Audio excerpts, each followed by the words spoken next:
Okay, so we're diving into the world of crypto, right? I mean, it's everywhere you look these days. Yeah, and it's not just the hype anymore. It's big money. Huge. Trillions with a T flowing through cryptocurrency. And get this, it's tripled in size in just the past 3 years. It's mind-boggling how fast it's grown. But with that growth, there's also been, well, let's be honest, a lot of chaos. Right, like rug pulls, collapses, that whole Wild West thing everyone talks about.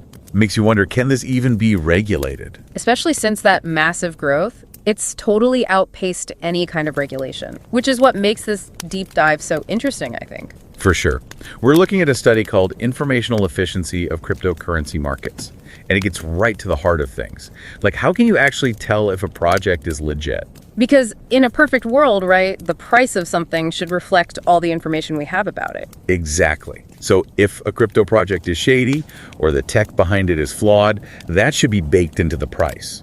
But does that actually happen in the crypto world? That's what this study is trying to figure out. And what's cool is it goes way beyond just Bitcoin. They looked at a whole range of crypto assets, trying to get a macro view of how efficient these markets really are. Which is key for anyone thinking about investing. So before we get into the nitty-gritty, we got to talk about how these cryptocurrencies actually get started.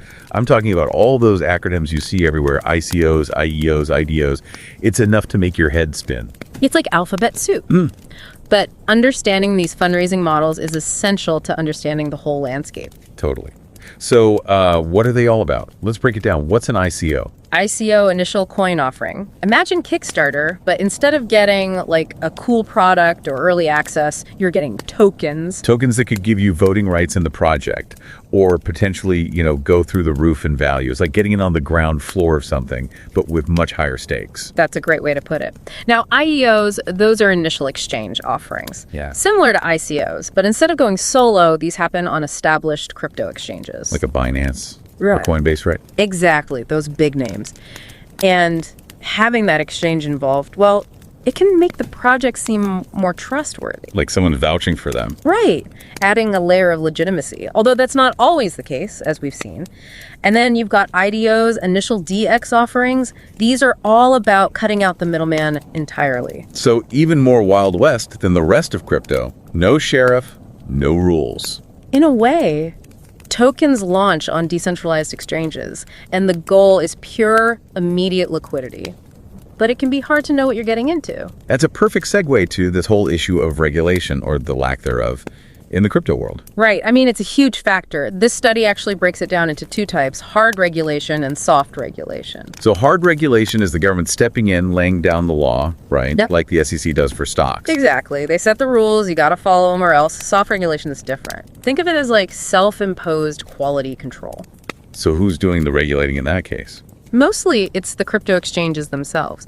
They realize they need some rules to protect their reputation and, frankly, to protect investors, too. So they might implement know-your-customer checks, anti-money laundering policies, things like that. It's like the honor system, but with higher stakes.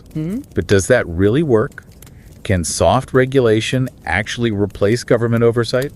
That's the million-dollar question, and it's something this study really digs into, especially when it comes to IEOs. They compared IEOs launched on platforms with a FinCEN license. Hold on, gotta pause you there. FinCEN, that's the Financial Crimes Enforcement Network, right? They're all about making sure money laundering doesn't happen. Exactly. So the study looked at IEOs on platforms with that FinCEN license and compared them to IEOs launched on platforms without that license. Trying to see if that extra layer of oversight makes a difference. You got it. And the findings are pretty fascinating. Okay, now you've got me on the edge of my seat. But before we reveal all, let's bring this back to the traditional financial world for a sec. How do these crypto fundraising models stack up against the old standby, the IPO? So talking crypto fundraising, how it all works, and whether those crypto markets can actually be efficient, especially compared to like the stock market with its IPOs. Right, because IPOs, they've got the SEC breathing down their necks, making sure everything's above board. Transparency, accountability, all that good stuff. So how do those tightly regulated IPOs stack up against the freewheeling world of ICOs? Well, not surprisingly, this study found IPOs to be consistently more efficient. Figures. Rules actually work. Who knew? But what about those IEOs we talked about, the ones launched on those big exchanges? Did having that middleman make a difference? It did, but here's where it gets interesting.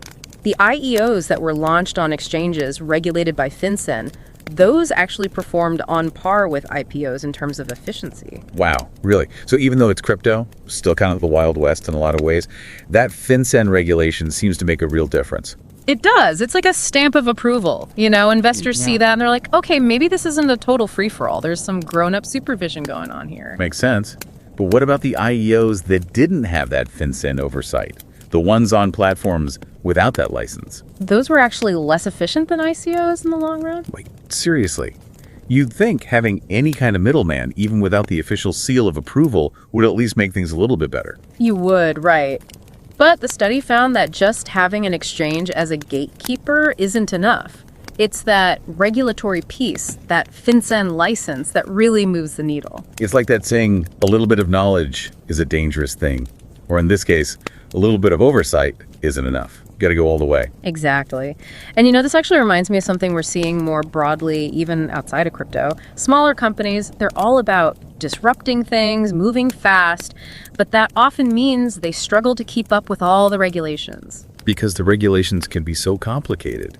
And smaller companies might not have the resources to figure it all out. Precisely. And that can put them at a real disadvantage, especially compared to those bigger, more established players who have whole teams dedicated to navigating that regulatory maze. It's a tough balance. Yeah. But okay, before we go too far down that rabbit hole, let's circle back to those IDOs, the ones that launch on decentralized exchanges. They promise instant liquidity, no middleman, all that jazz. How'd they do? Oh, the IDOs. Well, they're an interesting case. Initially, they were actually more efficient than IEOs. But there's a catch. There's always a catch. Yeah. Let me guess, it's too good to be true. Kinda, that efficiency advantage. It didn't last. So like a sugar rush. Yeah. A quick burst of energy, then it fizzles out. Exactly. That initial rush of liquidity is great for a short-term boost, but it's not sustainable. So what happened? Why did the IDOs fall behind? Because in the long run, other factors matter more. Things like information transparency, building trust with investors, having a solid team and a clear vision. It's not just about the quick flip. You got to have substance to back it up. 100%. And you know what else is interesting? The study found that smaller IPOs, the ones with less hype, they actually behaved more like IEOs in terms of efficiency.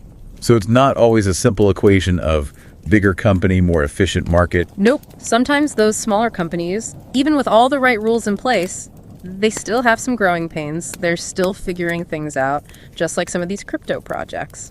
So, wow, we've covered a lot of ground here. Crypto fundraising, regulation, market efficiency. It's a lot to unpack. It is, but it's fascinating stuff, and it really gets to the heart of how these markets work, or in some cases don't work. Right. So for all the listeners out there who are maybe thinking about investing in crypto, what are the big takeaways from all of this? Well, I think the main thing is don't get swept up in the hype.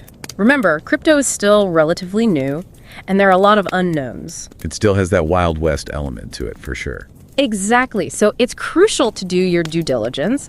Look for projects that are transparent about what they're doing, who's behind them, and how they're managing funds. Don't just take their word for it. Yeah. Look for independent audits. Check out the team's track record. Do they have experience? Are they legit? Those things matter. And pay attention to the regulatory landscape. Is the project operating in a jurisdiction with clear guidelines? Are they following the rules? Because as we saw, that FinCEN regulation, even though it's soft regulation, it seemed to make a big difference in terms of market efficiency. It did. And it shows that even in the crypto world, some rules are better than none. So, bottom line, it's all about being an informed investor, right? Just like with any other investment. Absolutely. Don't let the newness of crypto fool you into thinking the old rules don't apply. They do. Risk and reward, that balance is always there, no matter what you're investing in. Exactly. And understanding how these markets work, how information flows, how prices are determined, that knowledge is what empowers you to make smart decisions. Well said. So as you venture into the world of crypto, keep asking those tough questions. Do your research. Remember, knowledge is your best defense against risk. Couldn't agree more. And on that note, that's a wrap on this deep dive into cryptocurrency market efficiency. We hope you found it insightful and, as always, happy investing.